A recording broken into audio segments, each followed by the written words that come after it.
hello, good evening and welcome. Welcome to Rangers Radio. Join myself, Fox, here on the panel this evening. It's Bridgeman and Fox. Evening, gentlemen. Oh, can I say a big good evening to yourself and a big good evening to Foxy? Huge good evening to the boys in the lobby and a good evening to all the Rangers fans all over the world listening in. A big good evening and welcome to Rangers Radio. How are you, Fox? Fine, pal. Good evening, you both of you. Aye. How was your day then, Fox? Long. Long.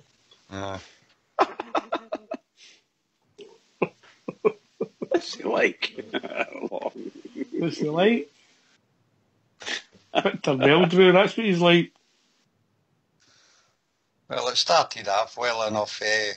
Skipper picked me up in his wee blue Corvette this morning, and then he spoiled it by telling us we were going to the AGM. I thought we were going away for the day, but never mind. Did he have the hood down, Fox? No, hood. It was a wee bit cold for that. How was Skipper? Fine for him, mate. As he always is. Good man, that Skipper. So you made your way to the AGM. But a number of the Bears turned up. Great support, great interest. Obviously making all the forums, social media, and some of the news outlets in Scotland, Bridge. Yeah, indeed. I think obviously we are the centre of attraction, and they're just waiting in they're just waiting in God's revenge on Sodom and Gomorrah to hit us, you know. That's what they're all waiting. But it was very quiet, dignified, very professionally run. I thought it was really good. Good to hear some of the things that they were coming away with. And some of the questions from the floor were quite good as well. I enjoyed it. I thoroughly enjoyed it. Great atmosphere. Really enjoyed it. And it was great to walk out of there happy. Let's put it that way. Mm-hmm. Happy. That's not a word we could have used about all the AGMs the last few years, Fox. Oh. No, it was very quiet, I thought, today. Didn't think there was anywhere near the numbers that usually turn up at these events. I think a lot of people gave it a miss this year. But it was still well attended, right enough, can you say that, wasn't it? But it was an enjoyable wee morning. All right. Well, what we'll do is we'll hear the summing up from Dave King. It was on Rangers TV. And then we'll invite people to join us as callers. How's that grab you, Bridge? That's brilliant. Excellent, pal. Excellent. All right. You all right with that, Fox? We know you're in a bit touchy mood today. I don't know. See what I mean, Bridge? I know. He's a very moody person. The Moody Blues is his favourite. The Moody Blues is the truth, that's it. Anyway. We'll go on mute. We'll hear from your chairman, right. David King.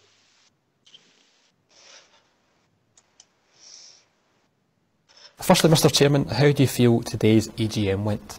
I thought it went very well. It was the most benign one we've had over the last couple of years, I think, in terms of the questions. And I think a lot of that's down to, I guess, the supporters are generally feeling a lot better. And I think it came out in the meeting, they're feeling a lot better about what's been happening on the field, and I think what they feel is happening off the field as well. So I think that kind of feel-good factor translated into, let's say, a more pleasant AGM, I think, than some of them have been previously. The club obviously announced its annual results for the year to date in the build-up to today's AGM. What is your overall view of them? I'm happy with the results in the sense that clearly we ran up a big loss, but that was partly a commitment that we made. You know, we said up front that it's very, very important that we spend more than we're making for a period of time. I think what was disappointing, and I referred to today, is that some of the money we invested in overspending probably wasn't as productive during the previous financial year as it has been this year. So I feel that while we made the commitment to invest strongly, I don't think Morelos has got the value that we should have done in that investment in the previous financial year. How long do you think it will be before the club is completely self-sufficient and not reliant on shareholder loans? I would think at least 2 years. I think I said 2 years ago, at least 2 years, but I think 2 years. I think that this year it was very, very important to get back competing in the group stages in Europe. But it's really important that we're doing that every year, that we're back in the group stages of Europe. So I think realistically, Stephen's come in, he's done really, really well, but I would say another 2 years, I think, before we could be self-sufficient to the extent that we're not relying on the interest-free funds from shareholders.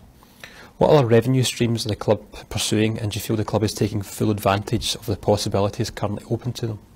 We're not taking full advantage. I think what we have done over the last couple of years commercially is we've started to get the value back, just because the club's playing at a better level of football, back in the top flight. The perception around the club is more normal. So we're getting better value out of the existing relationships, but there's a lot of areas in the digital side, the media side, the social media, the esports. So there's so many other things that we're only starting to look at right now, and are going to become very, very important revenue streams going forward. So we're not doing enough there.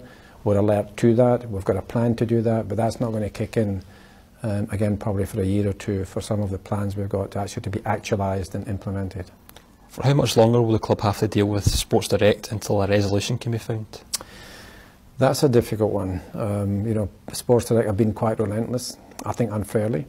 They've gone off and they've taken the usual urgent applications, interim interdicts, which they would tend to be successful at, but whether they can achieve it long term, I don't know. But I do feel we're coming to the end, but we've probably still got another few months to go before we can look at any cam at all, I think, in the Sports Direct side. They still seem quite determined to litigate, and I think we're going to face that for a couple of months still.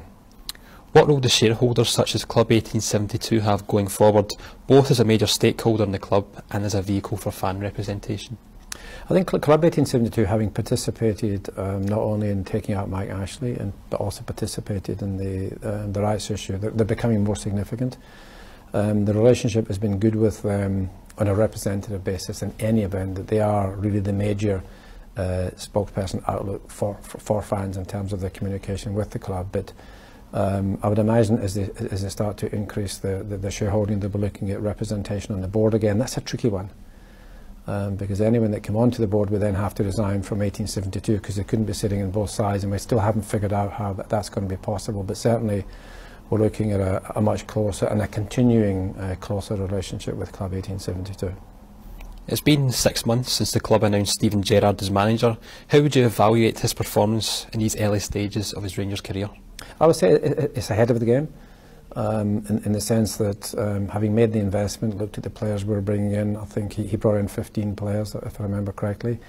I think it's probably fair to say that only one of the 15 probably hasn't worked out. So that's a great return in terms of the identification of the right quality of player. And I think the performances on the park, and certainly at the beginning of the season, if you'd offered me after 4 very, very tough qualifying rounds, looking ahead to that and saying we'd be in the group stages and playing Villarreal, a big game at home and a chance to go through, then I would absolutely have taken that. So I think that we're ahead of where my realistic expectations would have been. Should the manager deem it necessary, will the club be entering into the transfer market during the January window? I'd be surprised if we don't do some business in the January transfer window. In speaking to Mark and the manager, I think they're very alert to the fact that sometimes the long-term quality of players may be not available in January.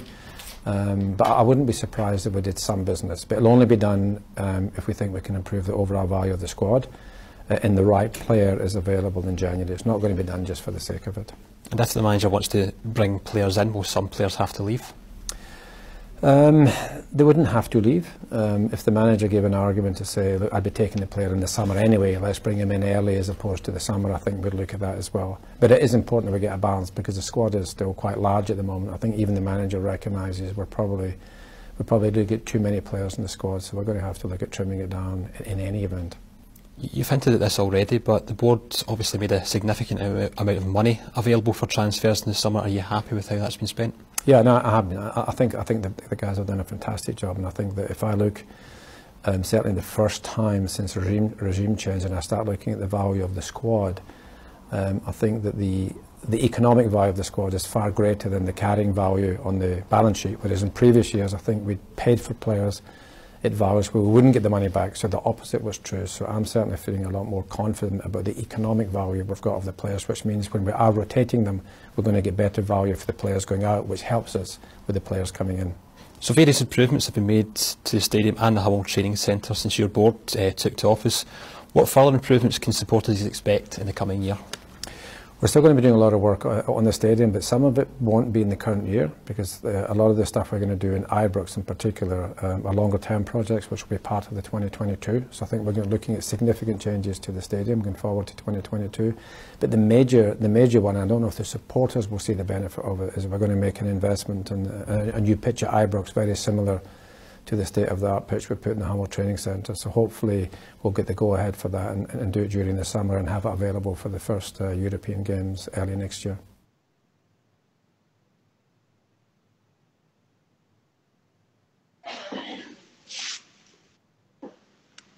Well, thanks for that, Fox. You're back. Indeed. Oh, pardon me. You back, Fox? Yep. All right, so there's more meat on the bone there a wee bit. Is that fair to say that? Yes, I would say so, yeah. So on you go, Bridge. And I was just going to say, I'm so delighted again. There's a lot more to it than what was said to us at the AGM. Obviously, there's only limited time anyway. But that was to me, that was quite a good interview. From an information perspective, I thought it was very good. So well done to him again. You can't beat him, can you? He's pretty good. Sorry about that, Fox. I thought I'd get that in. All right. Can I ask you a question?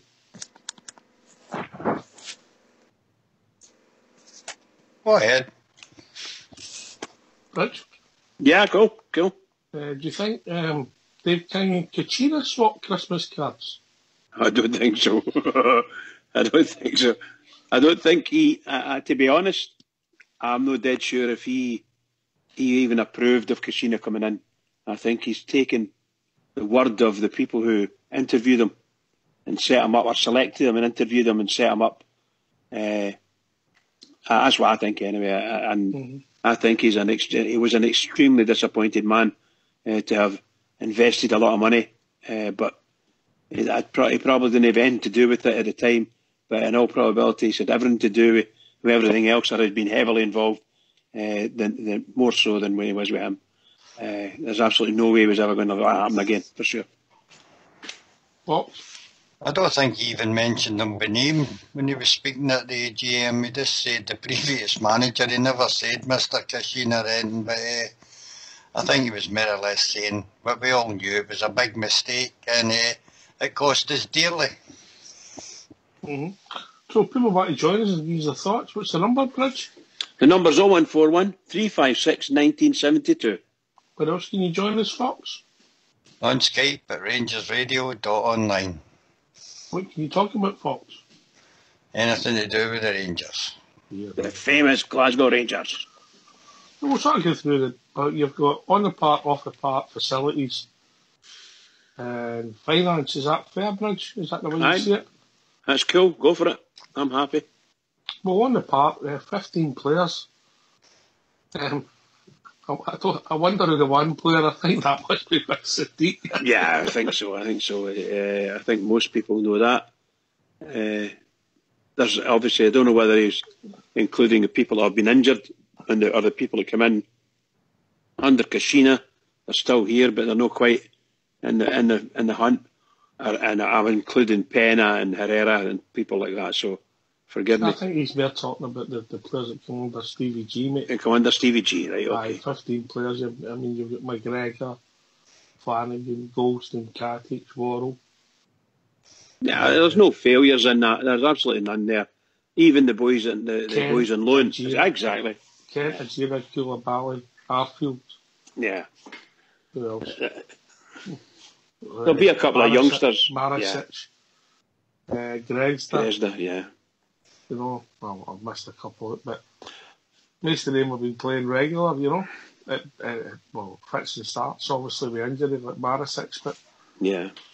We're doing okay on the park. I mean, obviously, there's always room for improvement, Fox. Of course there is. I was interested. I was waiting to hear what would happen in the January time, and King came out and said exactly what I thought, that we wouldn't be adding too many players in January, and if we did, it would probably be hopefully a quality player. We were hoping to wait to the summer to sign, but if they become available, there's resources there to bring them in at this present time. So that was one thing everybody's I in that wanted. boat. If you get a pre-contract player and say somebody says, well, you can take him now for 200,000 and we'll get his wages off our books. You can sometimes get deals where everybody's happy, Fox, you know. Aye, the first one that sprung to my mind was Steve Davis, mate, but I don't know if that'll happen or not. I honest to God on that. Thinking, Fox? What? Is that wishful thinking on your behalf? Is that No, the sign you want? no, really. He's a quality player coming towards the end of his career, Steve Davis, who would do a probably good job for us. I want to see he's got a bit of physicality into the midfield, along with a bit of quality. That's what I'll be looking for. Mm-hmm. Bridgeman. The guys, all the guys that he's brought in, the manager brought in, has been very good. When we have spoken about Stephen Davis before. In all honesty, I thought he was one of the best players that we had at Ibrox in a long, long time. Wonderful player, great representative of the club as well. And when he left, it was a different form of leaving, shall we say. It wasn't because I think he actually got some money sent up to Rangers from Southampton, and I think he'd probably be a tremendous asset to us once again if we got him. Providing he wants to come up, and we're not going to get stitched up money wise, that's for sure. So I think there's going to have to be a bit of giving, or a bit of come and go. I don't see Rangers paying any money for Steve Davis. They'll wait till summertime. They might do a deal with Stephen Davis himself in January and wait till summertime. And Southampton can, just like you said, they can maybe make Rangers an offer to take him off their books, and it's as between Rangers and Stephen Davis. But there'll be no money past his hands, I'm sure of it. None. I think one of the problems with that deal potentially, Bridgeman, that Mark Hughes his jacket's on a sugar peg down there, mate. And another manager come in might want to give Davis some game time because he's come out their team. The results have went down. Yeah, they're not doing very, very well at all. In fact, you could say they're absolutely very poor. But that might be because it's Mark Hughes. He might just maybe he's on the wane now, as a manager. So I just don't know. But I just I'm putting my wise hat on and saying absolutely no way are we going to pay £3 million for Stephen Davis. We're just not going to pay any money for him, and that's the truth. We will wait. We'll do a deal with Davis. If he still wants to come to Rangers, we'll do a deal with him and he'll sign for us in the summer. Simple as that. We'll do a pre-contract. Southampton might turn around and say, here, look, you're after the guy. Take him now just to get the wages off, and that frees something up for Mark Hughes to go into the marketplace and buy something and use his wages up. Fox, I would only sign Stephen Davis in one condition, mate. That the manager wants him. That's it for me. It's not about the sentiment or whatever, it's whether the manager wants him. I couldn't agree with you more. That's why I'm saying it, providing it's good for both Rangers and Stephen Davis, and there ain't any money involved, I think I don't know any fans that wouldn't want him for some might say he's too old. I don't know. Be a caller, Bridgeman. Go on then. Evening caller. Oh, we lost him, Fox. No, it's Ben. I think he's still there. Oh, right. You're referring to me. Sorry. Yeah. Sorry. Oh, it's not that Ben, is it? How you doing, Ben? All right, pal? Yeah, man. Not too bad. Yourself? You good? Aye, good stuff. Thanks. Good. Yeah, no, I didn't know if I was on mute there. I mean, Skype, I'm literally I was just showing my granddad how to use it earlier, and I was thinking, right, I'm bluffing because I have no idea myself. But I think I did all right.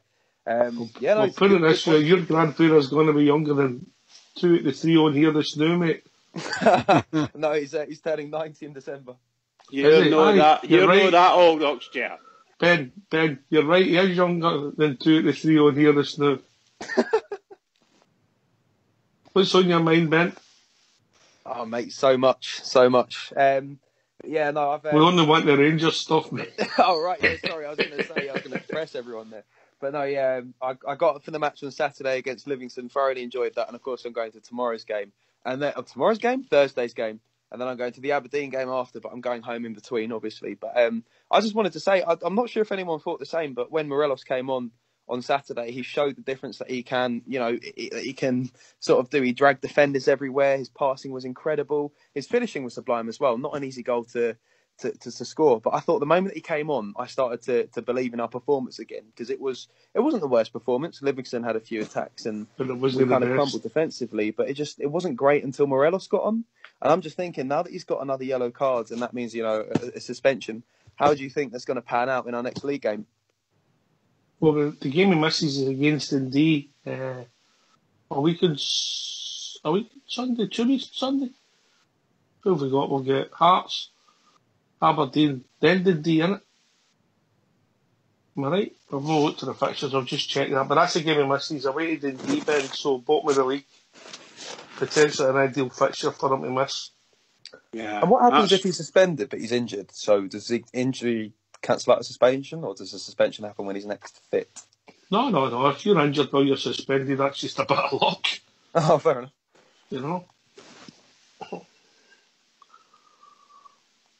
I mean, look at you last year at the five-a-sides in Corby. You were injured, weren't you? No, it was just awful. That was the worst I've ever performed, man. Honestly, that was terrible. I did have a chest infection, though. Oh, but heard it before. I think I had a bit of a sore foot as well, actually. I can hear it. I can hear them all coming out now. Oops. I didn't mean that one. Oops. Honestly, I'm better than that. I turned up in my green boots as well, man. Bright green boots. Oh, dear God. What was I thinking? Got a lucky, man. No, it didn't come up against that Corby Loyal, luckily. But after all the S word that I was speaking on here, then I think it was a good thing I didn't come up against him. Corby Loyal, no, I'll have him. I'm a great footballer, me. And literally, I felt like a cockroach amongst flies as soon as kickoff happened. I was so unfit, man. It was awful. If you're suspended and you happen to be injured, mate, that's a bonus for your club, basically. It kills two birds with one stone. But Morelos, come on Saturday, you're right. There was a catalyst for the 3-0 victory. It wasn't the catalyst for the victory, but for me, it was the guy that made it 3-0. Fox? I think he's our best player. I think we were just protecting him, giving Lafferty a wee shout, because keeping Morelos back for the Villarreal game, for me, making sure he wasn't injured, and probably to see if Lafferty could fit into the system as a sole attacker. Didn't work out too well for Lafferty, I thought myself. We'll really miss Morelos when we go to Dundee, but he's the sort of player that can score goals, Lafferty. We just need to hope that he turns it on the day. But Alfredo is number one, probably the best player we've got in the team for me, Ben.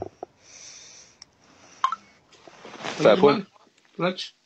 I don't think you get many people that would argue with you there. There are a couple of players who are really good players, but he seems to bring, now, certainly this season, when he came on the other night there, it kind of changed, didn't it? The atmosphere changed, the pace changed, the skill level changed, and he brought a lot more people into the game. Now, I'm not saying that Lafferty was a dudder in, but that boy, he's got everything, great poise. I think he's just a wonderful player, a great player for us.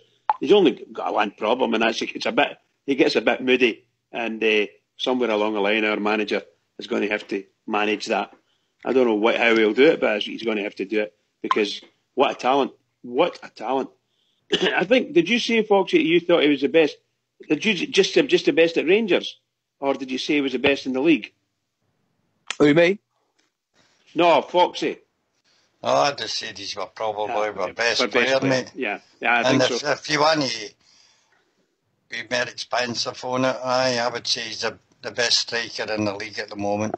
Well, yeah, I can't disagree with you. Look, I don't know whether he's the best, but he's up there. He's as good as any in our league, and in most cases he's better than them, most assuredly. If he puts something into the game, he strikes fear into the heart of the the defenders who just don't know what to do with him. He's got marvellous body strength, and he's not the tallest person, as you know, Ben. But my God, he sits there, and he's got great centre of balance. You know, just great to watch. Sorry. Do you know he scored a goal, but sorry for cutting across you there, mate. He scored a goal that was chopped off away in Russia. But I don't think he would have scored last year. I think he's found that composure that he didn't have. Do you know what I think he's found? I think he's found he really enjoys playing football, and he really enjoys being the centre of attention, the hero, so on and so forth, and he absolutely loves scoring goals. I just love the way he just smashes the ball, you know. It's just marvellous. Marvellous to watch. But he's interplay with the boys now. You're right, see last season, he'd have tried to do everything himself, and if the ball was a wee bit out, he wouldn't have bothered going for it, that kind of thing. Whereas this year, the ball's coming to him, he makes up for it, gets the ball, holds it up, brings the winger back into play again, and starts to reschedule the ball round about. I think it's just wonderful to see. And sitting up in the Copeland Road, the fans just love him. It's just great to listen to, you know, listen to Pata. Well, there's away again. He's got it again. Oh, what are you doing? Oh, marvellous. Brilliant, you know. Superb. Great to hear people. Marvellous. They must have got very posh up at Copeland Road. Oh, they do. Yes, they do. They do speak very, very, very posh. Very posh. But that's it. Very posh. Anyone see what Gerrard said about him recently as well? Well, he's in love with him, isn't he? He is. And the best thing about it was Gerrard echoed what we've been saying on here previously. Everyone agreed. I think it wasn't even me that said it. It was someone else that I agreed to. They said, what gives Morelos that edge is him being, you know, that aggressive player that gets in people's faces, and we shouldn't be taking that away, whether it's suspensions or not, because that's what makes him a nightmare for defenders. And Steven Gerrard actually recently, he says, yes, that is another suspension for Morelos, but I'll fall out with people at the club to keep this guy. And if anything, it's partially my fault because I'm the one that's telling him to get in people's faces.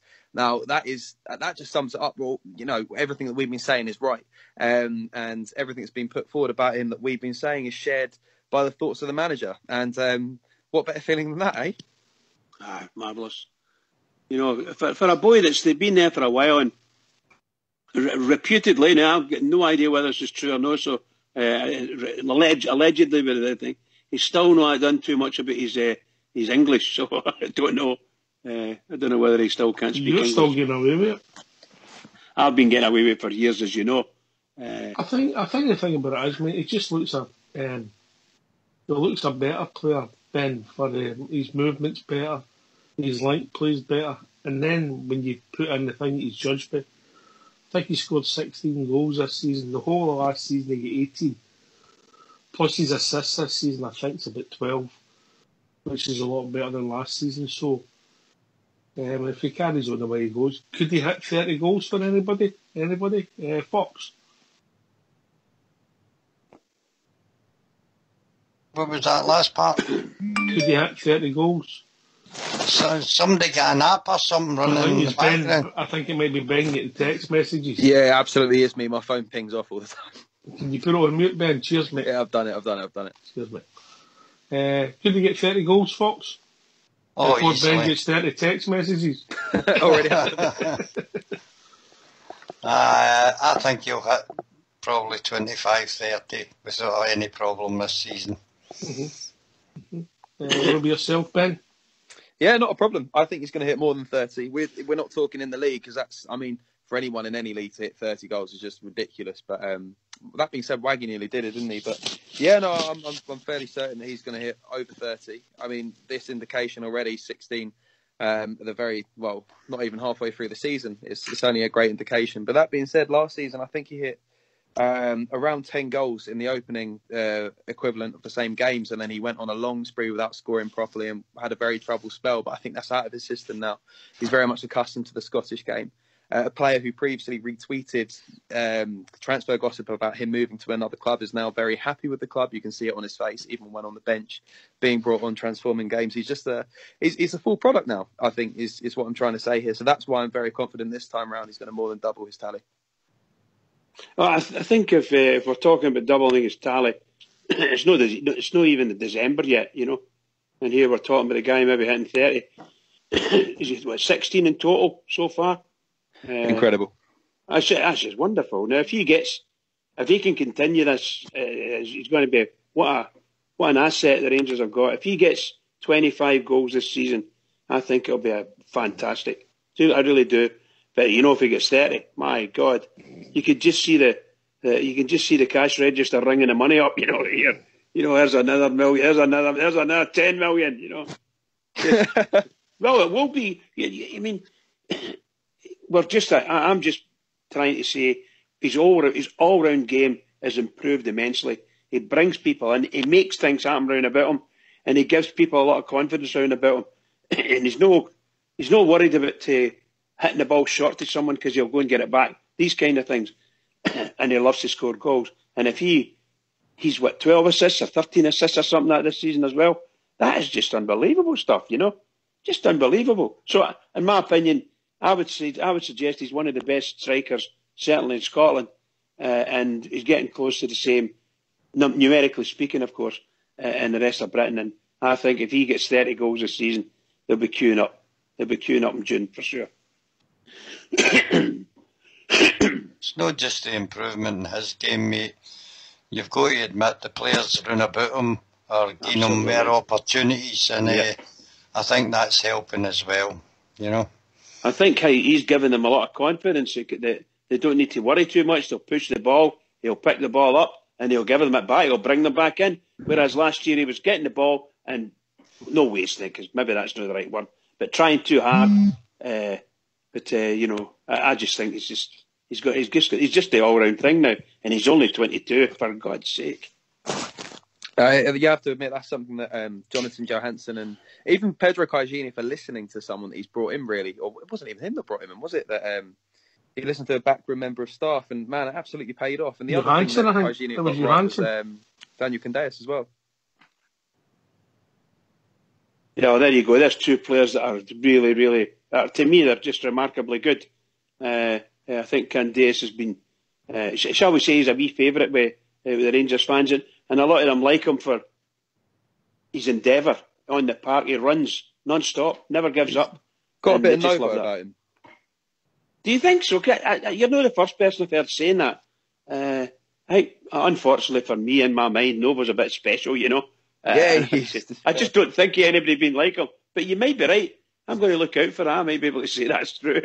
To be fair, Candeias starts more games than Novo did, I suppose. But yeah, but Novo was just, he was playing in a great team. I mean, the players around about him were excellent, Not to say that the players on our team aren't excellent, but, at the different times, different quality of player, Yeah, it's funny. If you ask people like us, I suppose, a lot of people that I've asked, including family members, my brother, who's very sensible with Rangers, knows so much about the club, it's almost admirable.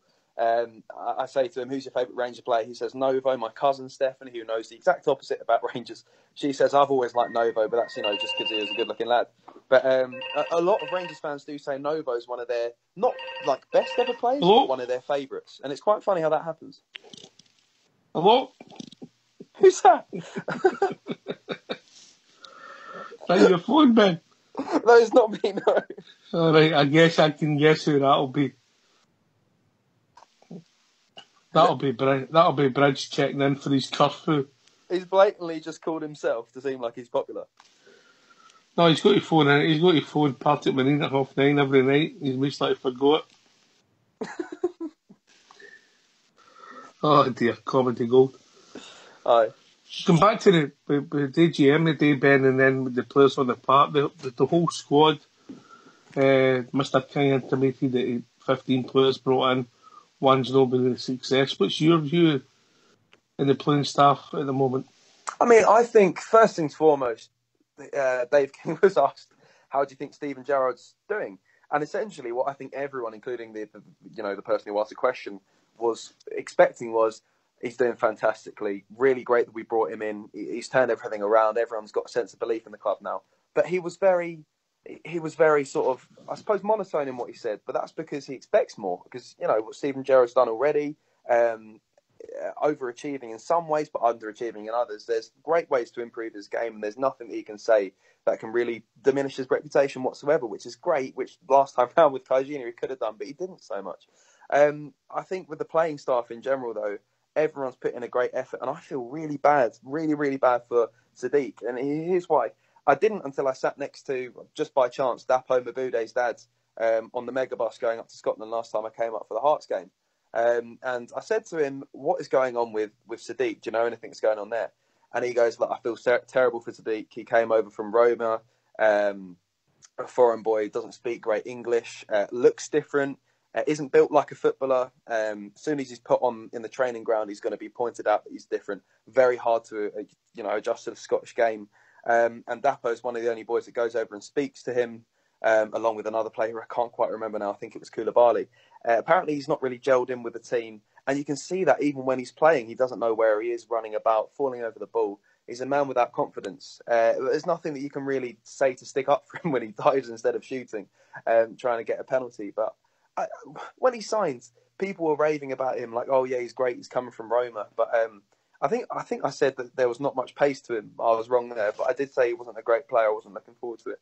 And I think that's one of the only times with signings that I've actually been quite right. But I do feel bad for him. Everyone else has stepped up to the plate, though, and I do mean everyone. None more so than Alan McGregor, Morelos. And here's the thing. People were saying, would Steven Gerrard bring in Stephen Davis despite his age? Well, he brought in Alan McGregor despite his age, and that's something that we can't look past. 36 years of age. Gareth Macaulay.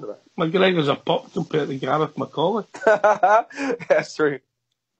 Who, by the way, has played really well lately. Gareth Macaulay was at school with Bridge. That's how old he is. So you're happy with it on the park, yeah? I'm delighted with it on the park. How would you score it out of 10, Ben? How would I score what we're doing at the moment out of 10? Yeah. Well, the past month or so, there's been highs and lows, isn't there? The thing is attackingly, offensively, should I say, we've been brilliant. Defensively, we're still inept, but we've been saying that for the past few years, even in the best Rangers teams, that you still thought one lapse in concentration. Hey, look at Amoruso. Great defender, but he'd be a liability at times if he just wasn't focusing. In general, I put us at a 7, and I'll tell you why. Simply because some games we can be dull, maybe get a 1-0 or scrape a 1-goal line victory. And then there's games like Hearts. We came out the first 45 minutes, showed them no respect. We completely, not one for a better phrase, dominated them. I was going to say something else there. I realised I can't on Rangers radio. We completely dominated them. That first 45 minutes, 3 goals, 33 minutes, brilliant. And then we do this thing where we come out, we've lost momentum, we allow them too much respect, let them come at us. And that's where we went wrong against Celtic as well, that 1-0 loss. Instead of sitting back for the first 20 minutes, which we were told to do, and we never actually pushed forward after. If you look back in Graham Murty's, December 31st game against Celtic 0-0, we gave them no respect. We were at them at their throats, and I still have horrific visions of Morelos shooting instead of crossing, and then, the goal being set up. But we've still got some of the same deficiencies from last year. But overall, I give it a 7. A 7? A 7, okay. But that means I'm happy, because 7 for me is good. 8, 9, 10, exceptional, What would the 10 have been? 10 would have been treble, mate. Yeah, all right, okay. Just interested. So then we're moving on to some of the stuff that's happened off the park. But before we do that, we've been joined by Big Ulster. Evening, big man. Evening, how are you doing? How we doing, mate? All right? Yes, I'm doing well, thanks. How's the family? They're screaming like banshees as normal up the stairs, but sure. I definitely think you're entitled to some kind of allowance, mate. You're a woman in the one house. You must be due something. Oh, I know. Due a break. See? Did you pick up some of the stuff for AGM today, William? Did, mate, but I was just going to quickly talk about something else. Is that alright? On you go, mate, as long as it's not too difficult. Alright, Ulster. How you doing, Ben? Yeah, I'm good, mate. Good to hear your voice, man. Yeah, good to hear you too, mate. Good to have you on, boy. I was just actually Shrewsbury Town, Doherty. He's playing again tonight. He's having another cracking game tonight. And I'm just looking at the tweets, and obviously, they do me updates, and it seems to be anything good that they're doing is coming through him. Getting a lot. He got himself another goal. As I say, let me see, where is it? Fantastic goal from Doherty as he cuts inside the left. It cuts inside on the left-hand side of the box and curves the ball into the bottom right for the goal. Where else are we? Hold on. Fantastic, 71 minutes. This is was obviously close. I think the game's over now. Fantastic run from Docker as he carries the ball from one end of the pitch to the other and wins tying a corner after a shot is tipped over the bar. And as you read the tweets, if you're getting to look at them, you see it time and time again doing nice runs and shooting the goalkeepers or forcing keepers into good saves. So it's really good to see he's having such a good time down there. I really hope he comes back and is a good player for us. He might just be a cut above that level, mate. Yeah. You know? Yeah. Hopefully it can work out for the boy because he's still young, William. Very young. He's still very young. Lots to improve. But I think Stevie G did give him the promise, didn't he? That, you're not going there to be forgot about. We are in our plans. But hopefully it's a loan signing that works well for us. I hope he comes back and does a good job. I hope it works out. Everyone's like, I think there's a forgotten man of Rangers at the moment. I haven't, bless him, due to his injury. I haven't heard his name in a while, but Jamie Murphy, I wonder how he's getting on. I haven't even thought about him, for the past probably 4 months. He was spotted, somebody seen him a few weeks ago going to Dubai, where he was going for a couple of weeks break, just part of his rehabilitation. He still had a boot on. Damn it, man. Yeah. So, I think pretty much this season is gone for Jamie. Unfortunate, being good competition for places in that left-hand side there. Agreed. Yeah, I do think we've missed him. Interestingly enough, I've just pulled up Wikipedia here. Greg Doherty, 22 years of age, plays 15, scored 3. I saw something on Twitter the other day that said he's been involved in 60% of the goals coming for Shrewsbury in the league. So he must have a fair few assists. Either that or Farley scored any goals. They're scoring for fun. That's a good point. They're actually scoring for fun, that Shrewsbury side.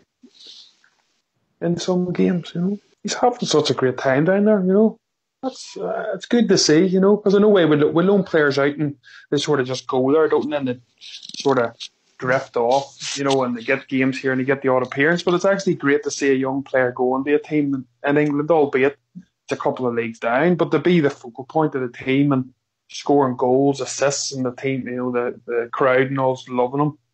I think it's really good. I think he's made himself that because obviously I think they've got an old centre forward that was a sort of cult hero down there and maybe Greg's took over for it. But I wish him all the best. Bridges got a different view on it. I think the jury's still out for him and hopefully this experience works for him. 100%, I agree, mate. Yeah. Going back to the AGM, Ulster. Yes, sorry. Back to the AGM. We'll move on for the playing staff now. We're talking about stuff running about the ground. They're going to be there up the pitch, which could be economics as well. Maybe once you've done it, you don't need to spend the money every year and getting a new pitch related and obviously ground staff, etc. So we'll see how that pans out. As long as the surface is first class and it makes Ibrox the cathedral it is for football. Well, who we got? Got somebody else joined us. This Bridge coming back in, mate. Oh, just Bridge coming back in. Sorry about that, boys. All right, Bridges. All right, I know you've got to make that call to Patrick Murray for your curfew. We're talking about your favourite player. Who's that? Doherty. Doherty. Is he did another show or something? Playing well? Yeah, he's playing well. He scored another goal. Oh, wonderful, yeah. Absolutely brilliant. I don't think it's that you don't like him, Bridge. It's just what you see you don't fancy. It's a different thing altogether, isn't it? Oh, of course. I wouldn't hold that in against him. He's a Rangers player, for God's sake. So he's going to get my support no matter what. I just, I don't think, well, I don't need to say too much about it. I feel the same to a certain extent with Andy Halliday. To me, he's got huge step-ups to even live with the guys that are in our squad at the moment. Once they all come back from injury, I just don't see him getting a game. But we talked about him last night, and he'll be there. He'll be part of the squad, and most assuredly the manager will use him because he's a bear. Mm-hmm, mm-hmm. So, when you go, Wee question to the panel. Who would you rather have, Greg Doherty back or Koulibaly? Oh, Up, I mean, up until Koulibaly got injured, he was turning into a star for us. But since then, Greg Docherty, Ulster, then Ben. Oh, I would prefer Craig Doherty. And that's probably is just going by how he's done in Shrewsbury, and I think it's because, he did play really well in Scotland, was cracking young talent, impressed against us at the time. He was at Ibrox watching him. Obviously, he wasn't playing for us, unfortunately, that day, but he was really good, and I think he just came in maybe at a bad time at Rangers. What was the score that day? I think we lost 1-0 again, didn't we? Were you there? Seen it live? Yes. Oh, yes. I went through the pain, yes. Another crap game. But, he played really well that game. But I think things just didn't work out for him because he's coming in the Rangers side, which is a very poor Rangers side and a lot of disarray, change of managers, etc. Pedro, and obviously the whole things have messed up at the time, so it maybe wasn't a good time for him to come in. But since he's obviously playing down there and getting regular game time, seems like a really good player. Once he gets settled somewhere, he can really do a lot of good things. So I think I would go for Doherty. Ben? It's not. I think the reason why no one's been able to just say one name is because it's not an easy one to answer. Here's why. Greg Doherty's obviously playing in a different league, doing well there. I personally think leaving there, if he's doing well, let him develop as a player because that's what he's done since he's got there. Don't pull him back in January if we're just going to make him sit on the bench. What if Koulibaly does have the games of his life? Ryan Jack continues his form. Even Ross McCrory, if he gets a game, he'll be able to prove his worth too. Leave Doherty there till the end of the season. It's a developmental loan. He's just turned 22. I personally would leave him there as he's doing well. And the whole point of a developmental loan isn't to pull them back if they're doing well, no matter how your team's performing. If they're young and they're developing, great, the loan's working. Let him develop. But for me, Koulibaly needs to up his game.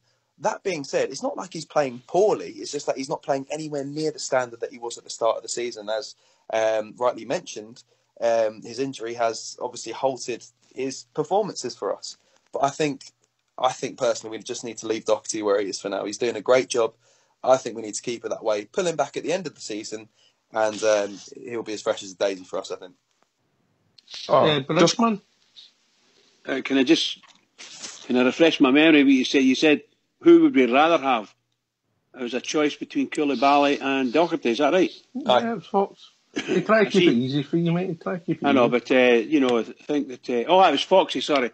I do apologise. But I saw Ben sort of sloppy shouldered that one. Didn't want to answer that. Politicians answer. No, at the present moment, right at this moment, I would rather have Koulibaly. Right. I think Doherty has got a lot to prove. In my opinion, he's got a lot to prove. No harm to the chap. He's got a lot to prove. What about yourself, Fox? I don't know. I seem to have this. I've not got anything against Koulibaly, but I think he's like a bigger version of Jason Holt, mate. Runs about a lot and doesn't do much. And I think Doherty's got more skill than he is. And I'm kind of hoping at the back of my mind that we don't take up the option we're supposed to have on Koulibaly. Has your thoughts changed, Fox, since the start of the season? No, I think that all players that come into a new side, they play above what they normally do, mate. I know he got an injury, but even when I think back to then, he was just like a bigger version of Jason Holt to me. I didn't see... I can even remember the goal he scored where he missed it with his head and hit it with his shoulder, one of them, mate. I just don't think he's got the sort of ability that we're looking for. I think we've got better players in the midfield than Koulibaly. Ulster, you were coming in there? Yeah, it's just Ben. No, Ben made a good point there. I didn't mean like put him in January away from there and replace him. I just thought, I was sort of answering the question as in long term, going to maybe next season, I'd prefer Doherty. But I agree with Ben's point. If he's having really a good time down there and he's getting a lot of football and playing every week in the first team, then I would agree with that. let him stay down there and enjoy it and get the full year and have him back with the squad during pre-season ready for next season. Fair comment, mate. Fair comment. Well, I wish him all the best, mate, and hopefully it works out in the business. If it doesn't work out for him at our club, Greg Docherty will go with my best wishes to wish him success in his football career. Fox? Oh, I think he'll come back. I think he's still young at 22, and he's seen a different. I know he came from Hamilton, but he came from Hamilton into Rangers with all the plush surroundings, etc., etc. And I think he was one of these sort of players when he first came that the job was too big for him at Ibrox. I think sending him back to a route and loan to a basic club, maybe toughen him up as a player as well. I think he's got a better chance of making it Rangers than Koulibaly, mate. See, it's funny how you look at things slightly differently. I think the number of games that Koulibaly played where he was an absolute stalwart, brilliant, playing at European level as well, absolutely great. And I think he's obviously there's a wee injury, and it's going to take him maybe a wee bit longer to get back in to be fully fit and playing. And I think he's a far superior player, both in height and physique, to young Greg Docherty. That's not to say Greg Docherty couldn't come back to Rangers and hopefully settle himself in there. But I would take Koulibaly if we got the option there. Obviously, it would depend on the price. If it's 10 million option, no, we're not doing it, you know. But if it's a reasonable option price and we've got that, I would definitely take him. Because based on what I've seen up to now, remember we're only, 12 games into the season or something like that, you know. I think he's played a tremendous amount of games for us. He's slightly unfit. He's getting his strength back, as far as I can see. He came on the other day there. I thought he played quite well when he came on. But hopefully he hits that form that he had. That would be great for us. Absolutely brilliant. Excuse me. What's your own thinking, Fox? On who? Hello? The question you just asked. I gave you my version of what I thought Sorry, mate. Sorry. What's yours? As I said to you, Koulibaly up to the injury, mate, looked as if he was going to be potentially the mainstay of our team. Since his injury, in my opinion, he's been pretty poor. He done okay when he came on the Saturday for a short term.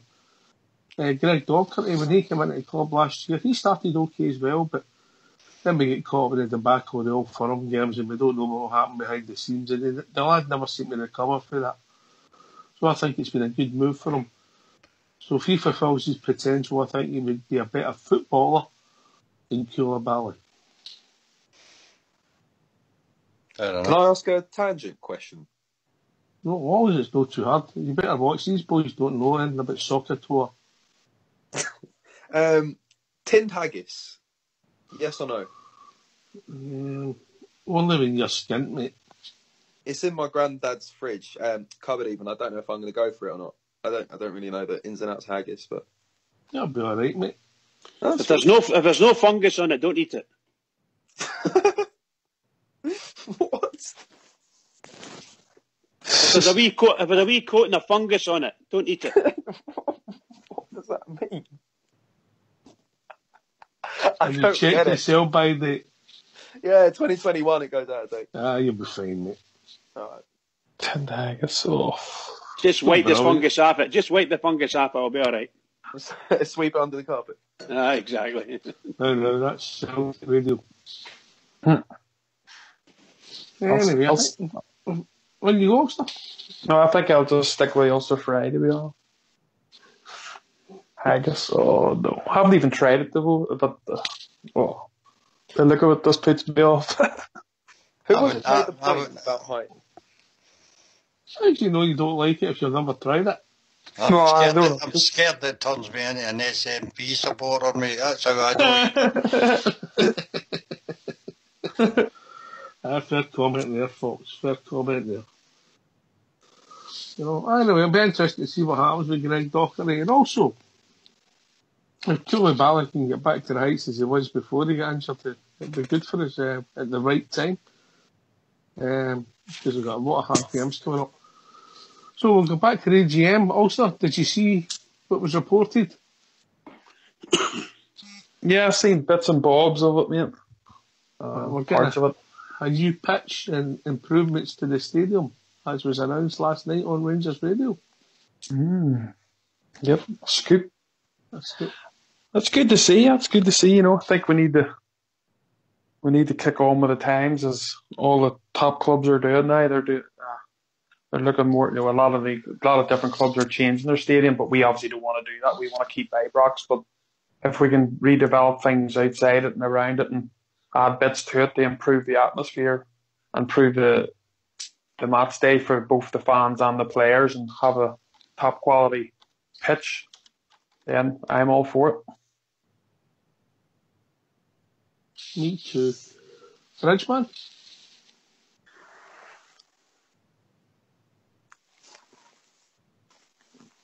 French? Okay, just a minute. Sorry, I was just saying my wife's okay. Sorry, I missed that wee bit there, pal. Missed that.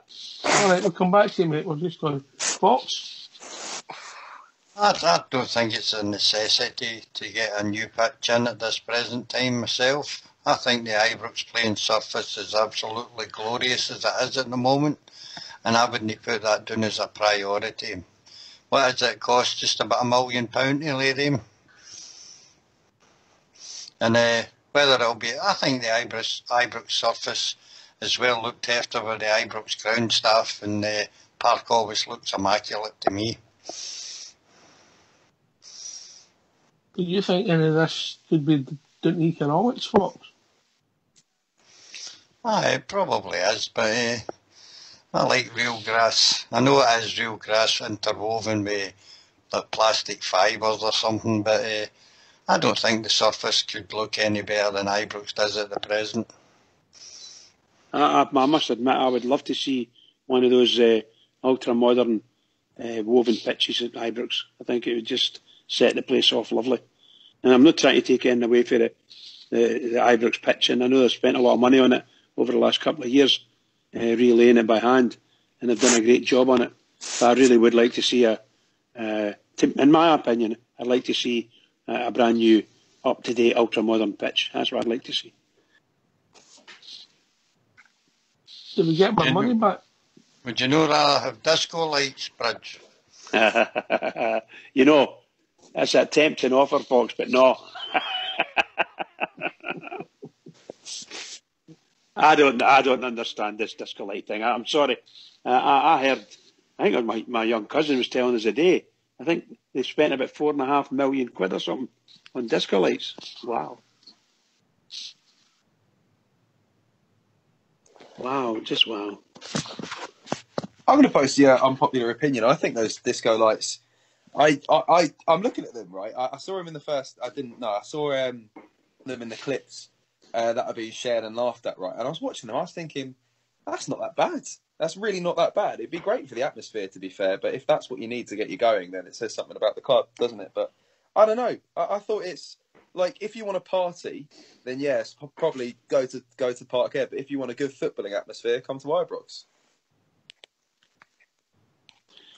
There's just there's something no right with disco lights. I obviously don't know anything about them, and I'm sure they're going to get all their money's worth out of them for all the parties that they're going to have. I don't know what the parties will be for, but they're going to. No, they like that club should hold them on them with Spotlight, but there's a subtle one for them that's listening.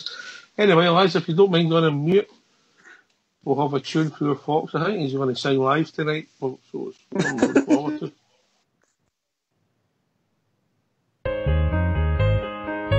From a guy so young to Glasgow City, they come seeking fortune and a new way of life. How could they know their ambitions would grow? Such a beautiful story, and here's how it goes.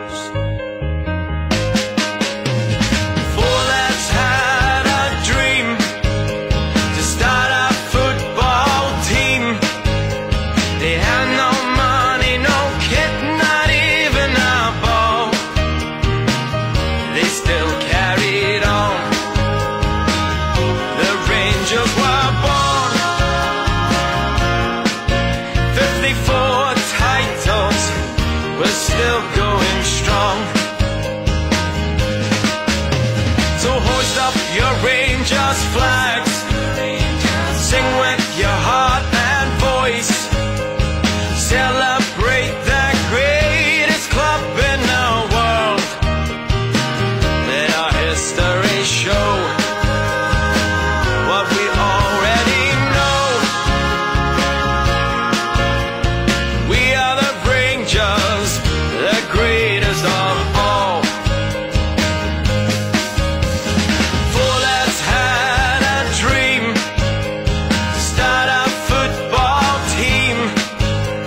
Rangers were born. 54 titles, we're still going strong. For lads had a dream, start a football team. They had no money, no kit, not even a ball. They still carried on. The Rangers were born. 54 titles, we're still going strong.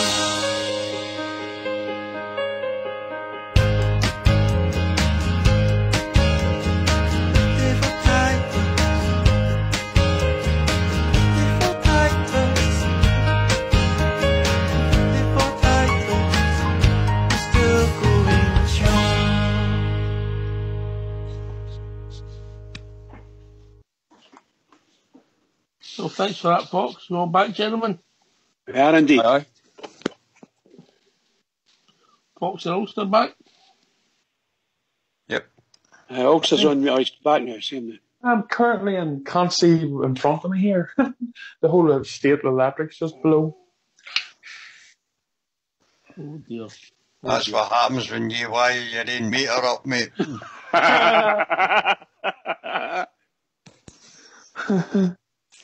At least it doesn't no better than to go out tomorrow night when the match is on. Who's the new person that's been added? It's Little Blue, she can't get a decent reception in the lobby. But I do want to be asking a question. What happened to you, Ulster? When? I said, what happened to you on Saturday, Ulster? I had too much drink, sat in the bar, and then I went out after, brought the wee man, obviously wee nephew was with me, and I went back to have a wee chat with us afterwards, but no, everybody was gone by that stage, unfortunately. Oh, sorry about that. And then I got pulled up by Gers TV. Did you? Yeah. That's not the first time that's happened. I think Kyra was on that a couple of weeks ago, wasn't he? Yeah.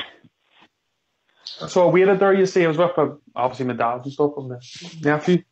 And we waited for a couple of minutes, but I says, look, the guys must have moved on. And then the Gers TV pulled me over. So before I knew it was in front of a camera.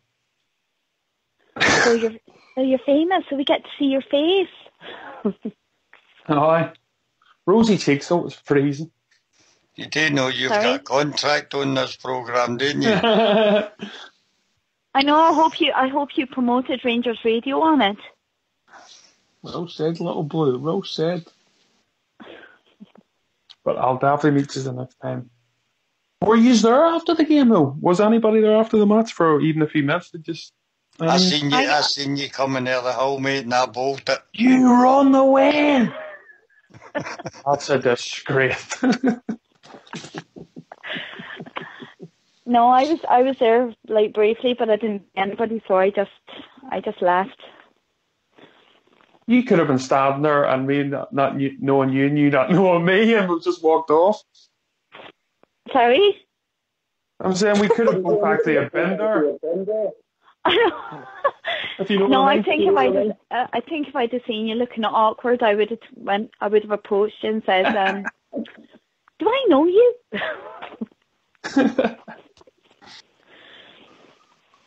Well, over again in a few weeks' time, so we'll do it then. Definitely. No, not us, Little Blue. We look after you. I know you do. You look after me very, very well. Oh, hello. No, not like that. Naughty. Ben. No. No, they're all absolute gents. There you go, Fox. Never thought you'd hear that, did you? I'm slightly disappointed in that myself. Well, I was going to be saying except for Fox, who was stealing my underwear. What? Oh, come on now. No, No, I'm joking. Any more No, of that, and you'll be in the freezer along with those Gladys. Well, just before I get though, actually, when we're talking about that, I met actually a listener of the show came over and asked, "Are you Ulster Bear?" It was a girl, Karen from Corby. She says, "Give her a wee shout out." Near forgot about that, but nice to meet you, Karen. You're famous, mate. You are absolutely famous. I feel absolutely honoured to be in the presence of you right now, I'll tell you what. Let's listen to Lee McCall's best mate. No, but Karen was it was nice to meet her and her husband and a few of the other people that were on the bus. So, so she said to give her a wee shout out. So there you go, Karen. Oh, bless. That's nice, man. That's awfully good, yeah. He's a nice guy, Big Ulster. He's a nice guy.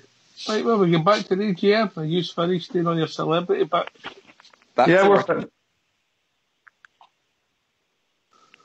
Well, how about Fox? I think we never brought up, I didn't hear in Dave King's interview, but good news is they're going to repair the Wi-Fi at Ibrox. And it'll be done within the next 3 months and a bit, I think it is. So we'll be able to get a half-decent signal at Ibrox now. You'll be able to cash out? Foxy, I don't think it was the Wi-Fi he was speaking about. I think it was G4 for the mobile phones. Do you mean 4G? No, well, 4G, whatever it is. Yeah. G4 is a band on X Factor, mate. Yes. That's all right, no problem. If it's 4G, it's 4G. But they're going for the latest for the most people will be able to pick it up anyway. Because it's no great. The Wi-Fi system's no good, and they thought they were going to just replace it. But they brought this company in, and they're going to install something quite powerful in Ibrox, and I think it's to do with 4G. I don't think it's Wi-Fi oriented at all. Well, that's a good point, because the 4G is awful at Ibrox that I've experienced. So yeah. Shocking. You know, you sit at Ibrox and you try to go on your phone and sometimes it doesn't work. And the guy next to you is sitting there rattling through stuff and you're going, what's going on here? True. No, the signal is absolutely terrible, even for like Wi-Fi. Well, I don't know about the Wi-Fi. I've never had the Wi-Fi on there, but the just getting signal full stop, trying to get in contact with people as well, it's just a nightmare. It is really bad. I noticed that because I said to the girls I would do FaceTime with them, during half time, let them see the stadium, but it wouldn't let me do it. And boys were trying to check their bets and other scores, etc., and nobody's phone was working. So that's much needed. I think that'll be really good if they can sort that out. But I wondered if they were not really overly bothered about it because they want to stop the illegal streaming. Like people using their phones, Periscope and stuff. Yeah, for letting other people doing the streaming and that. I think the match day experience will be something that people would. The game's changed. People's phones are new part of how they place their bets and how they pick up other results that's happening around the country. It's part of the match day experience now, and people will be annoyed if they can't get a signal and they've no cashed out for 500 quid, all stuff. I know. And then there was one guy he was like saying, obviously the Hibs Dundee game, and he was chanting, it was 2-1, and then there was a rumour that Dundee had scored an equaliser, and everybody was checking their phones, to try and see if it was true or not, and nobody's phone was working, and bit of a hindrance, but I think it's something they need to do, isn't it, to get with the times a wee bit. I agree. Do you know what? On you go. Do you know what I found? Sorry, I was just going to say, sorry to interrupt, but do you know what I found really frustrating? Was when I was sitting at the game, just there. There was like this young lad, and all he was doing was sitting on his phone playing games. Like he was like sitting on, he wasn't even like really watching the game or anything. He was just like sitting playing, I don't know, Tetris or Candy Crush or something. I don't know if it'll be Tetris anymore, little boy. No, I know, but I was just taking a back there. But no, I think it was like Candy Crush or something. He was like playing it all the way through the game. I was just like, what's the point in paying for a ticket to be sitting on your phone playing Candy Crush? Ben, you can answer that. Hold on a minute. Yeah, that was me, by the way. I owe an apology. No, basically, I don't know. Maybe the guy's got either no interest, was brought their ticket bought for him, or maybe maybe there's some sort of difference there. But I was thinking, you've just made a point there that it's kind of brought me on a tangent. But Ross McGill, leader of the Union Bears, everyone loves him.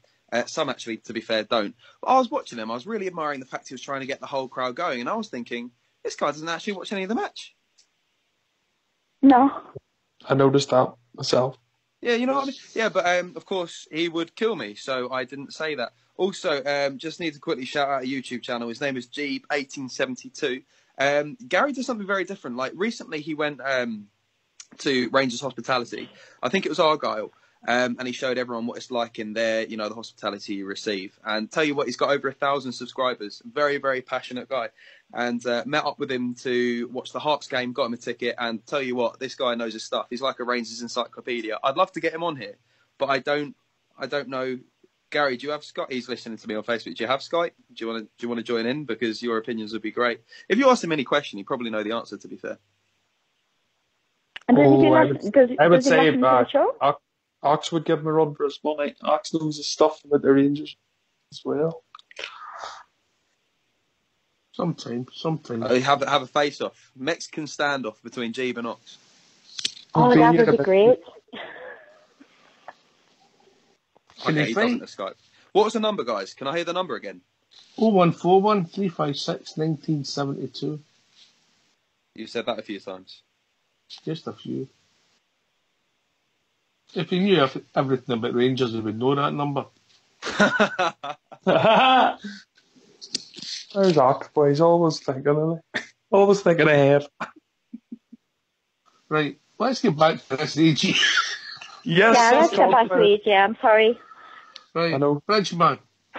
Yes, pal. Economics are your forte. All right, love it. Yeah. Quite happy. We're moving in the right direction. Yeah, I think that we voted for 10 resolutions, and a couple of those resolutions were to allow the directors some space to do what they need to do, and issue shares and things like that. So, providing that everything's okay, and I don't think this mob are going to try and steal any money off us. Let's put it that way. So, I would imagine that within a few years, all the whatever money's owing, or we owe out from a soft loan perspective, I think that'll all be paid back in shares over the next couple of years. That's what I feel anyway, And I think Dave King actually mentioned something about debt-free or something. But it'd be really interesting to see how we get on.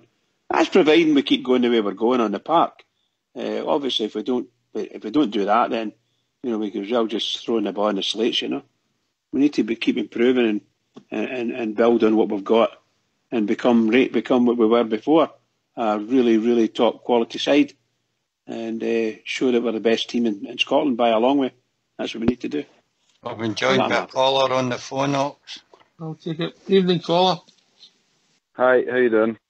How we doing, mate? What's your name, mate? Hi. My name's Gary, but as I've just been called Jeeb1872 on YouTube. I just heard Ben Ginn as a shout out there, so I thought I'd use that phone. Tell me about it. How we doing, mate? Hi, not bad. I was at the hospitality on Saturday. I wanted to kind of just come on and get a wee word about that for any fan that was considering phoning up, seeing about the tickets for the hospitality. I was in the Ibrox suite. The service was absolutely brilliant. The food was great. It's a decent price as well, considering you've got a free bar. And it was just a great experience, man. I'd recommend it to what was the price, any Rangers fan. It was about $2.35, I think the ticket was. And that's a free bar? We can get my money's worth. Aye, free bar, aye. You do well. It starts at 12. You get let in at 12 o'clock. So you're drinking right up, and then it's last orders at 2:45. And when you come back in, there's a pie and a bovril waiting for you at half time. And then they're not allowed to sell alcohol at half time because it's technically still during the match, and that's not allowed in this country. And then when you come back in at 5 o'clock, you're your drinks sitting on the table waiting for you, and that's you until 6. All right. And you enjoy it? Is that the first time you've been? No, it's the second time I've been actually. I went for my brother-in-law's stag do a couple of years ago, but the ticket was only about 160 back then, but it wasn't a free bar, so they've obviously just kind of made it all-inclusive and put the price up. What league were we in? We had just been put into the Premiership, and it was the second game. It was the second game at Ibrox, and it was Motherwell. Kenny Miller scored with the last kick of the ball, so that was a good one. I know. Who crossed it? Cranshaw. He's one of these people, honestly. You say, would you have for breakfast? Well, first I poured in the milk, then I put in the cornflakes, put the sugar on top, stirred it approximately 5 seconds anti-clockwise. That's a bit of an exaggeration, but aye. So what a good day, what you talking about for people, maybe special occasions, etc. You know what I mean? Would you recommend it, Gary? Would I recommend the hospitality? Aye, definitely I would. They really look after you, man. And about 10 minutes after we arrived, Big Tam Forsyth walked in. So I was standing talking to him for about 5 minutes. Obviously, he's got a lot of people to go around, but he's a top guy. He's really humble. And I said to him, I was like, obviously I've seen your goal many a time. It was the 1973 Cup final against Celtic. The one that you've rolled your foot at the top of the ball. But he's dead humble about it. He was like, oh, that was a long time ago and that. But he's a great guy to kind of have in and about the club. Definitely. Big Ulster's a fan of Big Tams, isn't he, Big Ulster? Oh yeah. He's a great big guy. They brought Gordon Drury out as well, the Duke, and he was talking about his time at the club, and he was telling me about being a coach and how that was his dream job after he left as a player, and he just said it was unfortunate that it was his dream job at the wrong time, which obviously I think we can all agree with. It just wasn't right. He was saying how gutted he was what was happening with the club and that, and that he would have done anything to have made it better, but just wasn't the right time, like you said, you know. But as well, the Duke's he's a good guy as well. He's got the club at heart. But another one, Gregory Vigneault came in, and the funny thing about him is I said, what did it feel like scoring at Parkhead? And he was like, oh, it was brilliant. He said it was more relief, but the goalie had no chance. For the people who don't know, where's the Ibrox Suite situated in the stadium, mate? It's right above the Rangers Megastore, which I know we're not too keen on going in, but the entrance to it is right next to it. So it's the one. See the one in the corner below the screen. You can see the glass panels. It's that one in there.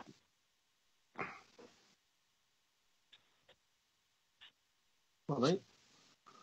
Frenchman, you ever done hospitality? I did on the, what do you call that? That's club deck. I've been up in the hospitality and club deck with, I think, BT it was. And I was fortunate enough to get a chance at that. It was before the troubles, 4 hour financial troubles. And we played Hearts, beat them 3-1. I think 3-1 or 2-1, I can't remember which. It was a marvellous day. I took my brother, I got 2 tickets, took my brother along. Marvellous day. Just as is it Gary, did you say your name is? Gary? Aye, Gary, aye. Just as Gary said, they really look after you.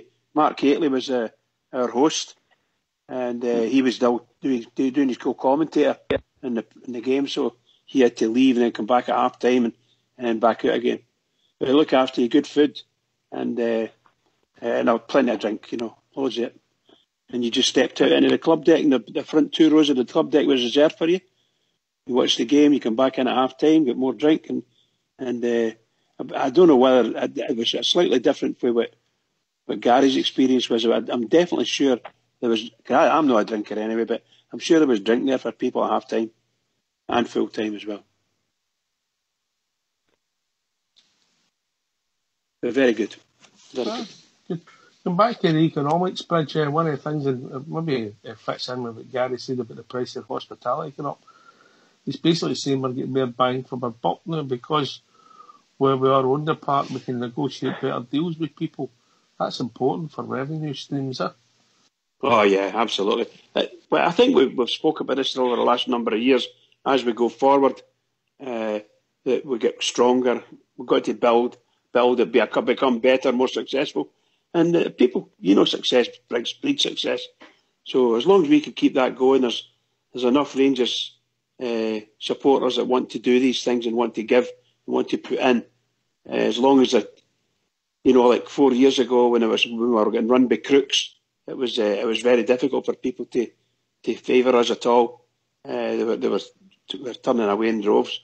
And now under this board, and they're getting things settled in. So I'm quite sure there'll be more good investment coming in, and proper investment from Bears.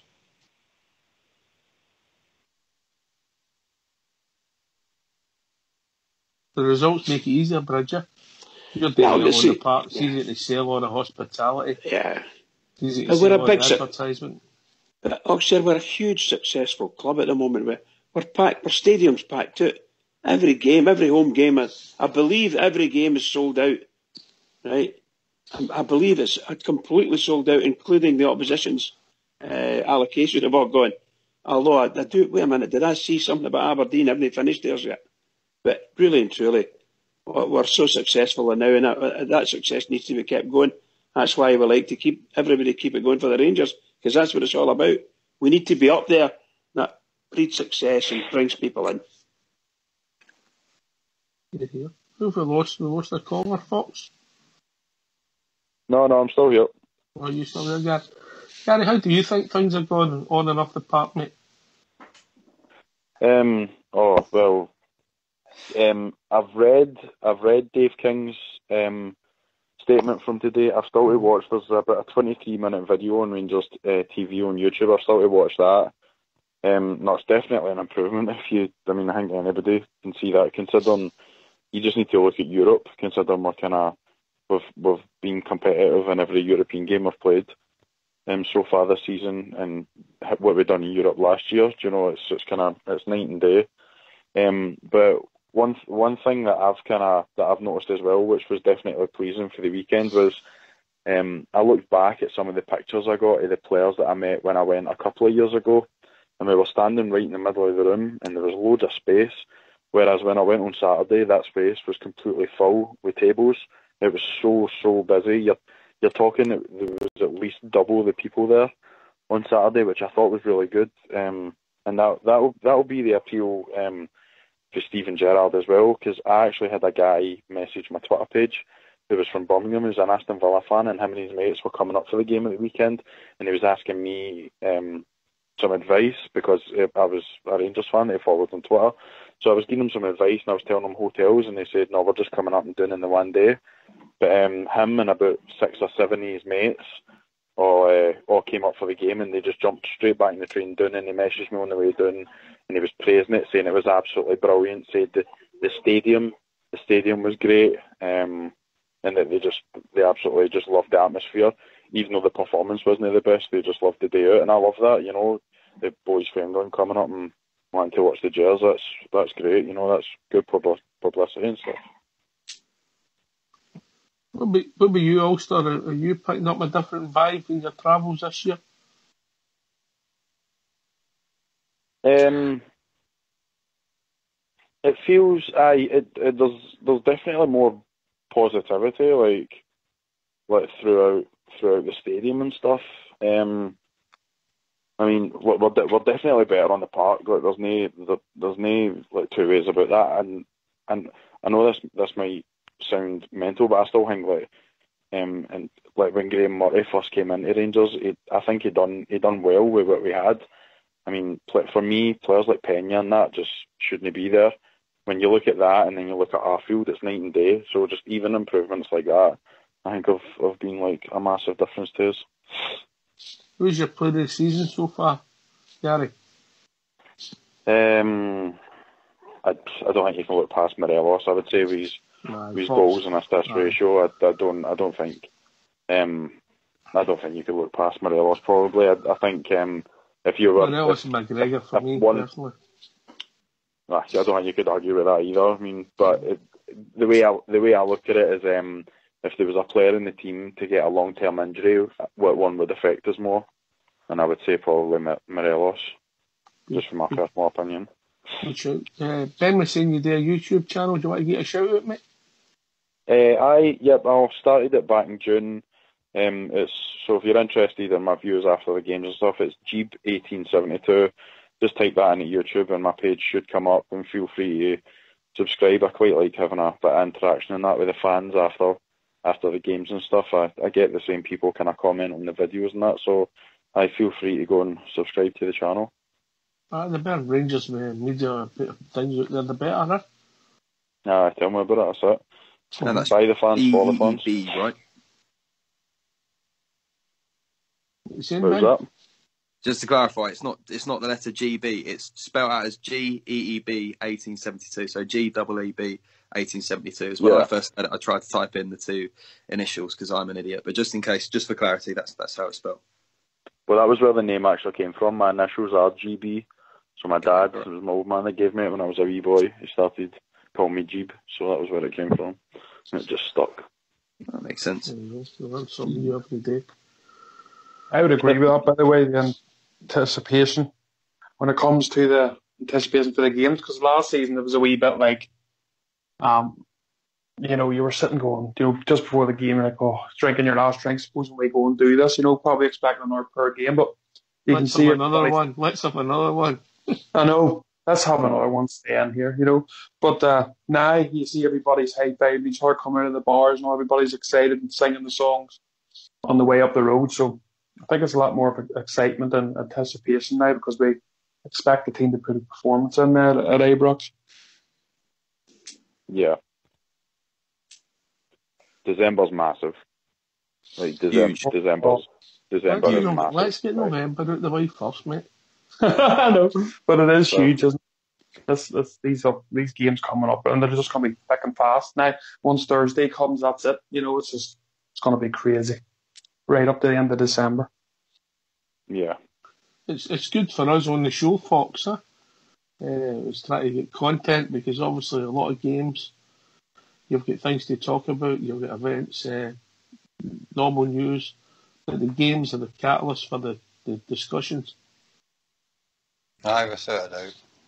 It's also great to be going to all the games, mate. That's the most important thing for me. I love my days out at Ibrox, and the more games the merrier for me. I'll second that one, Foxy. I'll second that, pal. I'll be with you shortly to take you in another day out. Oh, no. He's not recovered for the last one, Foxy. I've just listened to Jeeb then. You'll be taking me to hospitality, I take it. Why not? Don't put him under pressure, Foxy, now. Don't put him under pressure. He'd get his barred, mate. He always gets us into trouble. I have to admit, you're probably right there.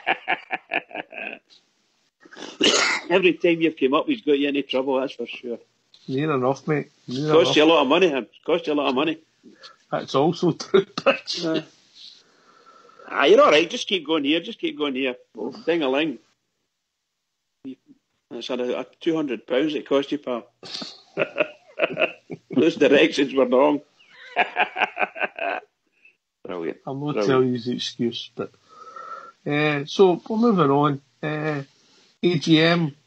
Is it a good thing when AGMs become quite quiet affairs? Because the last time we're going to maybe hear from the manager just briefly. So it's going to be a good thing for the club. We'll go around the panel. Bridgeman. Yeah, I think so. I loved it. A much better AGM, much quieter, much more, shall we say, orderly, is the word I was looking for. I think it was over 500 people there too, which is probably only about half there was from before, but really and truly it was well run, and as Dave King said, it was very benign. That's the word he used, wasn't it? Very benign. So no, I like it. I love it like that. I just find everything about Rangers exciting for me, so I'm quite happy. I'll go there and listen to the guys saying things, and I either agree or don't agree to it. So I'm happy. Ben, not just the young team, but the boys that are looking for the safe standing area, do you think they'll be happy with some of the answers that came out today? Hey, sorry, were you speaking to me there? You're Ben. Oh, am I on mute? No, we can hear you. Oh, you can hear me? Great. Really? They pulled a good prank on me. I don't really know. I don't have the answer to that. I personally don't know enough about it really to have an input on that, because safe standing is something that I've mentioned before is it can be a touchy subject depending on how you look at it. But I think on a point I know more about, you referred to the player of the season so far. So yeah, I completely agree with what Jeeves said and what you said as well. It was either Morelos or McGregor so far, but goalkeepers aren't always, in the same light as the attackers, because the attackers take more glory, despite the fact that McGregor has stolen some of the shows. But I think the best player recently, particularly in the last game, man of the match, Ryan Jack, he was better than a Rambo, as I normally say. This time round, he was a Batman, far more useful, just doing everything for us. He was a hero that Rangers deserved that day. But I'll let someone else answer the original question. Ulster. Is this about it being quiet at EGM? Or the safe standing, mate. Safe stand would be good, I think. Like myself, I think if he can get a ticket in there, I think that would help the atmosphere. And obviously, some people, well, obviously if you've got elderly people behind you, it can be an annoyance to them when you're getting up and down. You're trying to create atmosphere, but obviously you're in their road. So if you can have an area where bears can stand if they want to and are able to, and that generates its own atmosphere, you can stand beside your mates, etc. So that would be something I would like to see in somewhere at Ibrox. Would be great. And as far as the quiet games, it's great to have that, because in the past there's been that much chaos going on during the season and everybody's out with a guns, to say, to attack and ready to attack, and another explosive day. But I think today's one was quiet. The season's going well for us, and everybody's a wee bit calmer. And I think we're all put in the right direction as a club, from the support of the board to the management team. So hopefully there's the way it continues from now on for us. Thoughts? Well, it wasn't quiet where I was sitting at the AG. Well, it was up until a point. A guy asked a question about Lee Wallace, and the guy sitting next to me kept sighing and booing. You can guess that was travel rug, can you? As for the safe standing, where the Union Bears are, they're all standing anyway. I think there's other priorities for me before that. I'd like to see them, as they promised today, day up the disabled facilities, especially for the people that have got to sit down in front of the main stand who get drowned in all sorts of weathers, mate. And so I think they should take that as a priority and do that first. I would agree with that, Fox. I'm picking up at looking at a whole new area for that, Fox, as they improve the stadium. They did say that they were looking into it, and I think they're taking that as a priority. So, as I say, the young boys, where they stone the Union Bears, mate, are all stoning anyway. There's none of them sitting down. Is it just to make it legal? I don't know. But as I say, I think the young boys would even admit, get the disabled people fixed out first and then move on to the safe standing.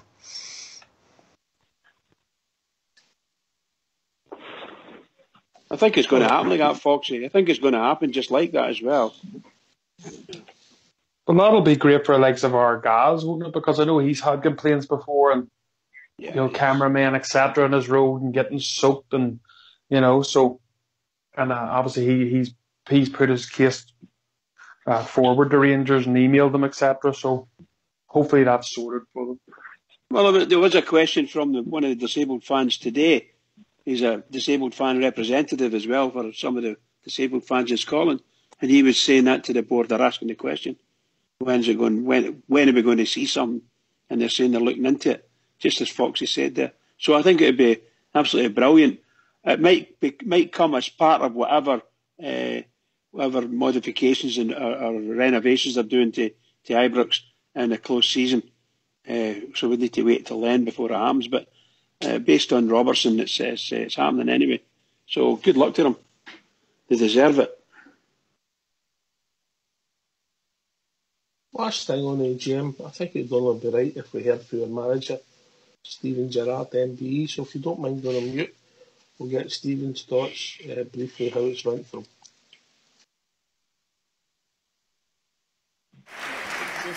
Just before we go, I'd like to take this opportunity to thank Dave for the support he's gave me since day one, since I come in. Also, the rest of the board, the directors have been really supportive to me and my staff. I'd like to thank Mark and Stuart, who I work with on a daily basis. Without the support and that backup behind myself and the coaching staff, we wouldn't have been able to achieve what we have so far this season. I can assure everyone that we'll give every bit of time and effort we've got as a coaching staff to continue to move the club forward on the pitch. We'll continue to try and attract the best players possible to help bring success back to this incredible club. I feel I'm in such a blessed position to be here as the manager. I hope I stay here for a very long time and we can share some really good times together. But I just thought this was the perfect opportunity for me to say thanks for the continued support I get from the supporters, the board, the players and all my coaching staff. Thank you.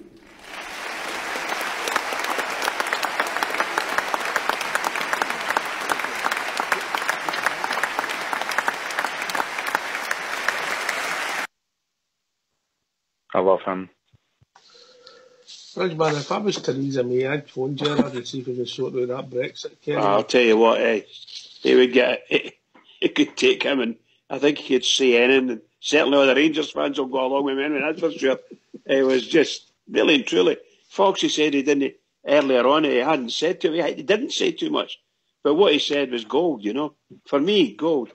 He's bringing everybody round, everybody in, and here we are. We're just to all intents and purposes one big family, and we're going to go on together. And thanks for that. We've not done it yet. But my God, as you know, filling our stadium up like it's never been filled before. Unbelievable stuff. Just unbelievable stuff. Marvellous.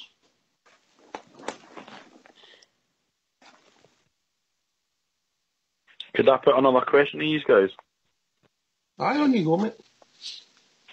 What do you think of the centre-half issue that we've got just now? Oh, I'll take that to my centre-half expert. Ulster. What was that question, sorry? What are you doing tonight? Do you watching the jungle? The electric came on, right? And it's just went off again, and then on again, and then off again. So sorry, I got distracted. I don't know what the hell they're doing. I was saying, what do you think of the centre half issue we've got now? Obviously, it's a different kind of issue to what we've had in the past, and it's the sort of issue where we're not 100% sure on who we would actually play because there's been so many decent centre half performances this season. For example, Katic didn't even make the squad on Saturday. He wasn't even on the bench, and he wasn't injured. So, what do you think of that? Ulster then, Bridge, then Fox. Yeah, it's been weird, hasn't it? Because I think when it started off with Goldson and Katic, which was actually going pretty well, and then we've seen Katic getting kicked out, sort of out of nowhere for Worrell to come in during that game. I think his first game was Villarreal and done a good performance. Katic hasn't really played just as good since coming back in again, unfortunately. Maybe that's because he's been out of the team. It's hard to maybe get yourself back in and playing well. Worrell has had a couple of FE performances, but in the main, I think they're all better standard than what we've seen in the last 4 or 5 years anyway, because it's been pretty poor. So we've chopped and changed and it's never worked for us, but I think we're a better standard now. And obviously you've got Gareth McCauley, who's got a lot of experience, and he's done well in the 2 performances he's come on, which has been really good for us. So I think it's a headache for the manager now, which is good. It's something that we need. But I still think Katic and Worrell have to just step up their game that wee bit more, especially with McCauley being there now. It's going to be hard to keep their places, but that's what we need. We need, players fighting for every position, and it's good to see the centre backs have improved from what we've seen, especially these last few seasons. Bridgeman? I think Ulster's right to a certain extent. I think the start off of the season, I think, can you hear me okay? Yeah, I can hear you. Right, Go ahead. Good.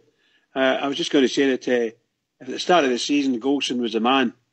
And, when you think about how good Golson was at the start of the season, and he carried us along and helped everybody out, and then he took a wee bit illness there. But Katic was his shall we say, his help, the guy that was helping him out the most. But I think Katic run out of steam. That's my honest opinion. I think Katic run out of steam. Worrell was brought in, done no bad for a couple of games, but I think he's run out of steam as well. But I think it's all to do with quality. I think as we're going forward, the team's starting to step up in quality, and some of the guys don't have that quality yet, and they're only young lads, But Gareth McCauley's come in, as Ulster said, and he's made in the short time that he's been there, you just see it. You're watching that game Saturday there, you just see how he's giving people advice, telling them where to go, moving them around, and that makes a big difference. Someone there, and I thought Golson and McCauley had great games between the two of them. Great games. I thought McCauley was excellent, outstanding for me. So that's what I think. Fox. I think the inclusion now of McCauley, seeing he's fit. We know he's 38 coming up for 39, but he's got the experience that you need in a centre back pairing. I see him and Golson for the rest of the season being the main two centre halves. Katic is good in the air, not so good in the ground. Worrell is good in the ground, not so good in the air. But I think that the perfect pairing for me is McCauley and Golson. And I see them, if they miss out in injuries, mate, I see them playing centre half for the rest of the season.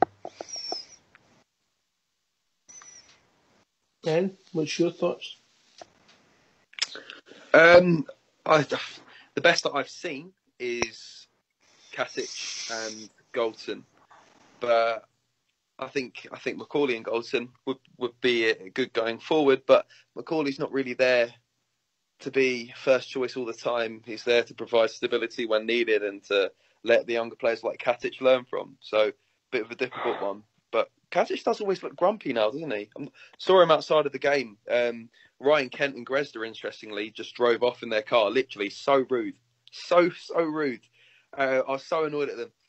But Katic looked hideously grumpy, like hideously. But he signed everyone that wanted a signature and got a picture with everyone. But I don't know, it was weird because Gerard one time was saying, I love him, he's mine. And then he's dropped, and it's been dropped for a while. I can't get my head around it. I want it to be Katic and Golson and for them to do well, but it looks like it's going to be McCauley and Golson for the near future. What about yourself, Gary? What's your thinking? On Saturday, I could see why McCauley played.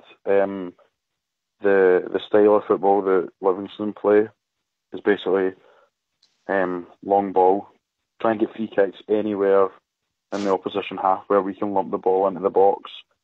And Gareth McCauley is massive. He's a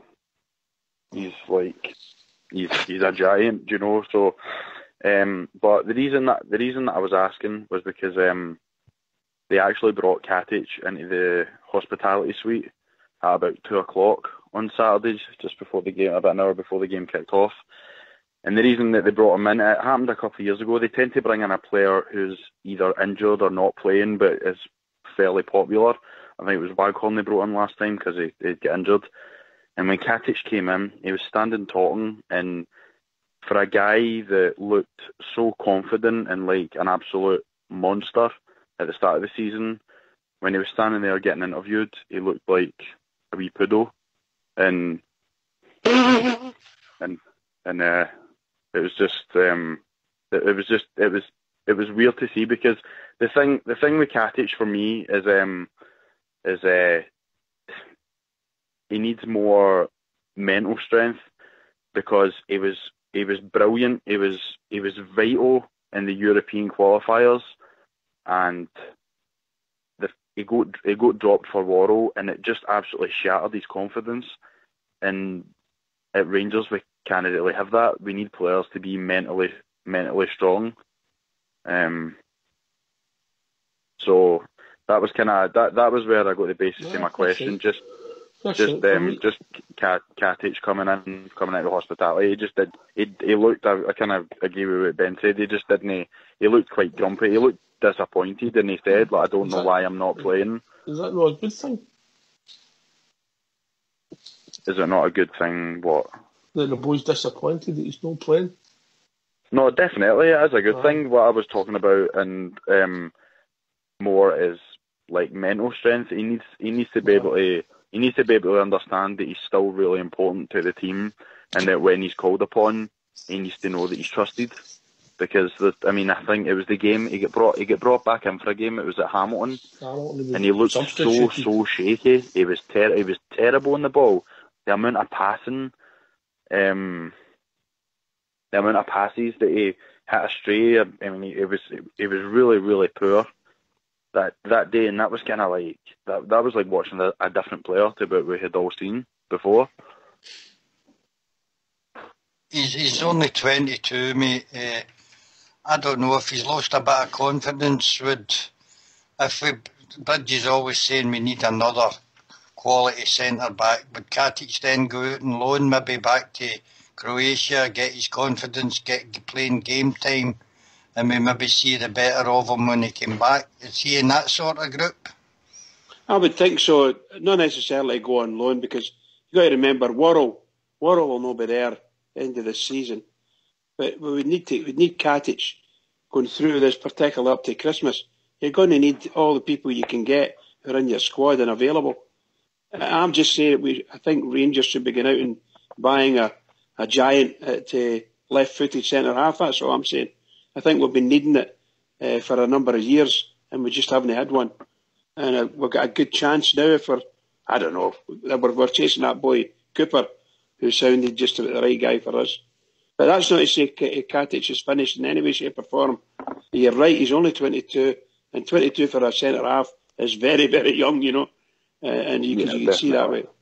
So you could swap them around and give them a couple of games under or beside Macaulay and Goldson. Goldson will be able to sort of help out as well in that area with his experience.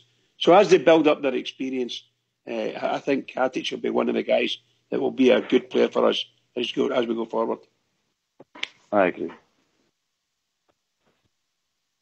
I think that's fair enough. It was I think it was Ben that said about Worrell being better with the ball at his feet, and Katic being better in the air. I probably agree with that as well.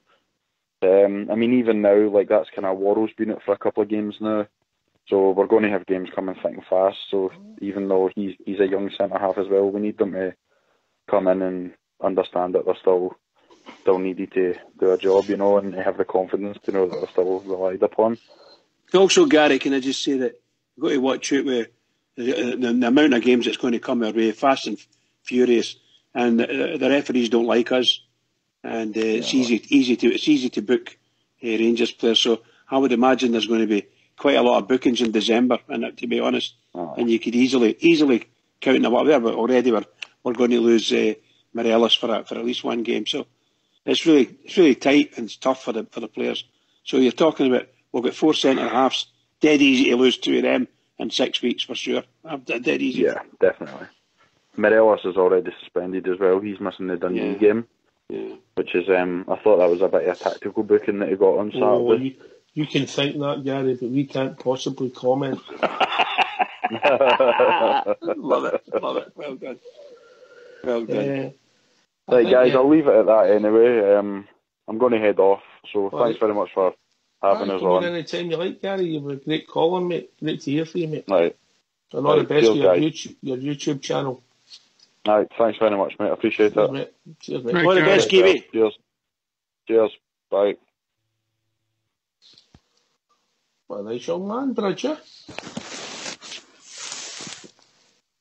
really doesn't know the tradition of staying on until the end. Sorry. I was just going to say, he sounds a really nice guy, sensible, not like that Ben. He's not like him, you know. It is steady on, boy. I'll set Corbin oil on you, by the way. Excuse me. I'll tell you what, Bridge and Corbin oil wouldn't be a paperweight fight. Mommy, daddy. Do any of you think the centre back pair will change on Thursday? I don't think if Gareth keep playing 3 games a week what do you think, Ulster? At his time in his career, can he do it?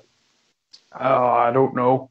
I wouldn't be surprised if you'd see him, Big Gareth, playing in all domestic games and maybe seeing World on Thursday. I don't know, because at his age, like it was the last Northern Ireland game there, funny enough, it was obviously playing.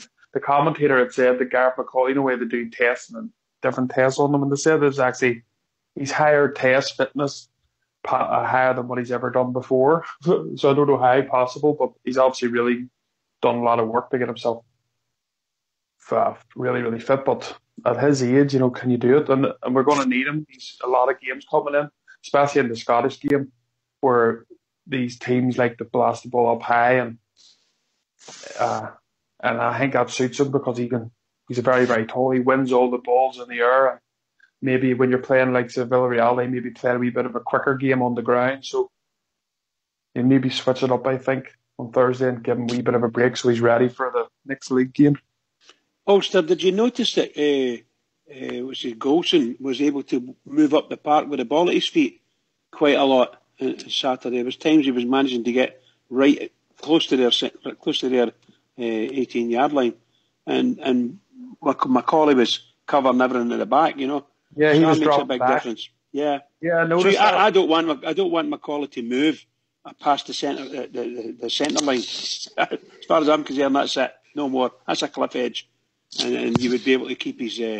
He's always been a big fan of attacking football, Joe. There's certain people you don't want to run out of steam, and he's one of them. So if we can utilise his skills and the less amount of running he does up the park, the better, in my opinion. Yeah. He looks as if he's an organiser for us, Ulster. Yeah, 100%. You know, he's loved by everybody over here because of that as well. He's played 79 games for Northern Ireland, so he's seen loads of different young ones. But as Johnny Evans, you know, you always listen to Johnny Evans. He's had a magnificent career down in England, but he always talks so highly of Gareth McCauley and how he organised him and was always talking to him during games and helping him through them. So, and you've seen that as well on Saturday there. He was not, I don't think he was brilliant, Goldson, in a bad way. You know, I don't mean it that way, but he was always on him. From the 0 to 90 minutes, he was talking to him. He was talking to Tav. And that can only help him. And hopefully they listen to him and try to get as much of his experience, you know, out of him. And hopefully I can help bring them on in their careers as well.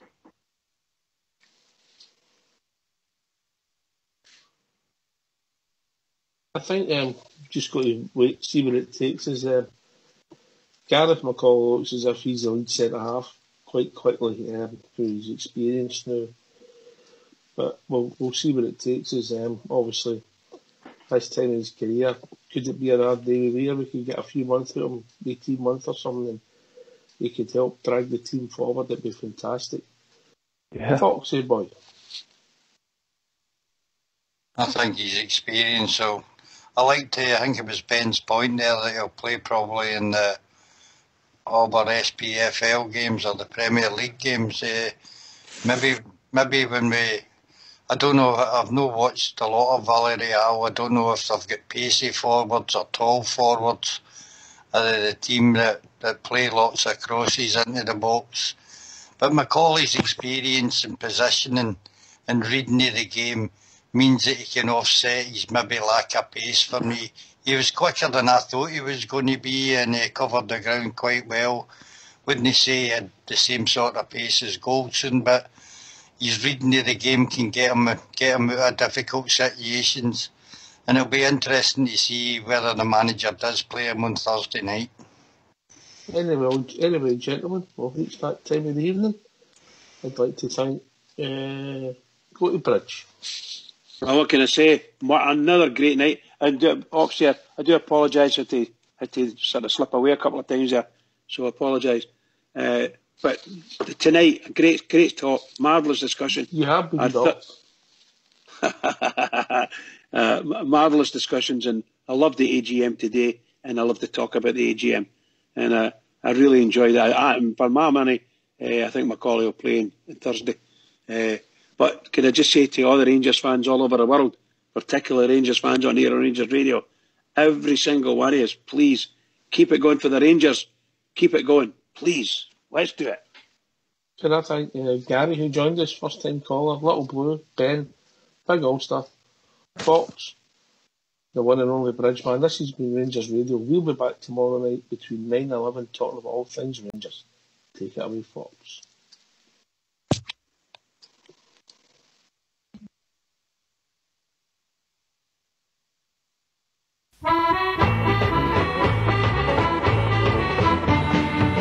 We're on our way with Glasgow Rangers. We love to play for Glasgow Rangers. It's Saturday with Glasgow Rangers. We love to hear the fans who cheer us on our way. Aye, aye, aye, aye. Oh me, my oh. Aye, aye, aye, aye. Oh me, my oh. When will they ever realise we're gonna keep that blue flag flying high above the Irish sky? We're on the ball for Glasgow Rangers. We're on and more for Glasgow Rangers. But best of all, for Glasgow Rangers, we love to hear the fans who cheer us on our way. Aye, aye, aye, aye. Oh me, my oh. Aye, aye, aye, aye. Oh me, my oh. When will they ever realise we're gonna keep that blue flag flying high above the Irish skies? We played a game for Glasgow Rangers. We love the name of Glasgow Rangers. We're out for fame with Glasgow Rangers, and love to hear the fans who cheer us on our way. Aye, aye, aye, aye. Oh me, my oh. Aye, aye, aye, aye. Oh me, my oh. When will they ever realise we're gonna keep that blue flag flying high above the Irish skies?